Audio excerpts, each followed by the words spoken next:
Hello வணக்கம், வாழ்க வளமுடன்.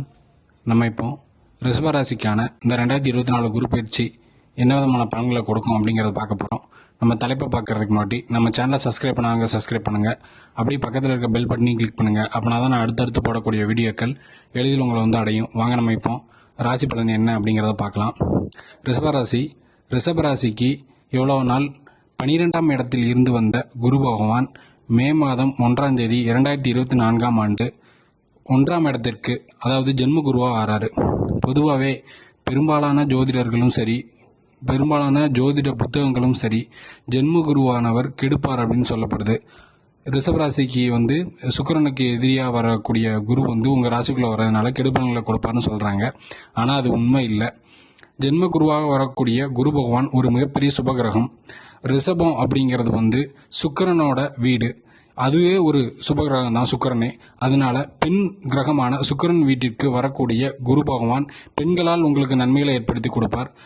அது மட்டும் இல்லாமல் ஜென்ம குருவாக வரப்போகிற குரு பகவான் உங்கள் ராசியிலிருந்து 5, 7, 9ஆம் இடங்களை பார்ப்பார். இந்த 5ஆம் இடத்தை குரு பகவான் பார்வைப்படுவதனால நீங்கள் வேலையில் இவ்வளோ நாள் ப்ரமோஷனுக்காக காத்திருந்தவங்களுக்கும், தொழில் அமைப்புகளில் மிகப்பெரிய சரிவுகளை சந்தித்து வளர்ச்சி இல்லாமல் இருந்தவங்களுக்கும் மிகப்பெரிய மாற்றங்கள் பட்டு வாழ்க்கையில் அடுத்த கட்டத்துக்கு நீங்கள் போவீங்க. அதே மாதிரி 7ஆம் இடத்தை பார்க்கக்கூடிய குரு பகவான் உங்களோட இதுவரைக்கும் காதலித்து பெற்றோர்களுடைய சம்மதத்தை எதிர்பார்த்து இருந்தவங்களுக்கு சம்மதத்தை வாங்கி தருவார். திருமண தடைகள் ஏற்பட்ட எல்லாத்துக்குமே திருமண தடைகள் நீங்கி மனதிற்கு பிடித்த, மனதிற்கு ஒத்த வரன் அமையும். அதே மாதிரி 9ஆம் இடமான பாக்கியஸ்தானத்தை பார்க்கறதுனால இதுவரைக்கும் தடைப்பட்டு வந்த சுபகாரியங்கள், உங்கள் குடும்பத்தில் சுபகாரியங்கள் தடைப்பட்டுட்டே இருக்குது, ரொம்ப நாளாக எதுவுமே நடக்கலை, ஒரு வீடு வாங்க முடியல, வாகனம் வாங்க முடியல, இது போன்ற சுபகாரியங்கள் எல்லாமே இந்த குரு பயிற்சிக்கு பின்பு ஒவ்வொன்றா நடக்க ஆரம்பிக்கும். அது மட்டும் இல்லாமல் பாவகிரகங்கள்னு சொல்லப்படக்கூடிய ராகு கேதுக்கள் 11ஆம் இடத்துல, அந்த 11ஆம் இடத்துல ராகு இருக்கிறது அப்படிங்கிறது ஒரு மிகப்பெரிய சிறப்பான அமைப்பு. ராஜயோகாதிபதி அப்படின்னு அழைக்கப்படக்கூடிய சனி பகவான் 10ஆம் இடத்துல இருக்கிறாரு.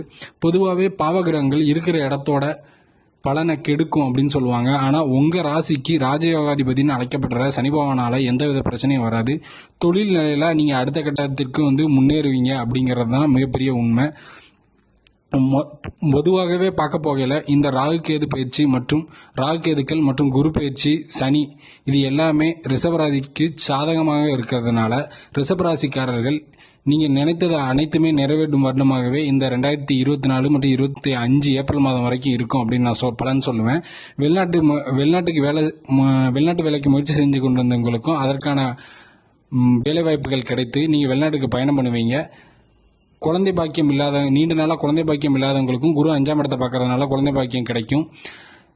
இது மாதிரி நீங்கள் நினைத்தது எல்லாமே இந்த வருடம் நிறைவேறும் அப்படின்னு சொல்லி இந்த ரிஷபராசிக்கான பலனை நான் இதோட முடிக்கிறேன். நம்ம அடுத்த வீடியோவில் சந்திக்கலாம். நன்றி, வணக்கம்.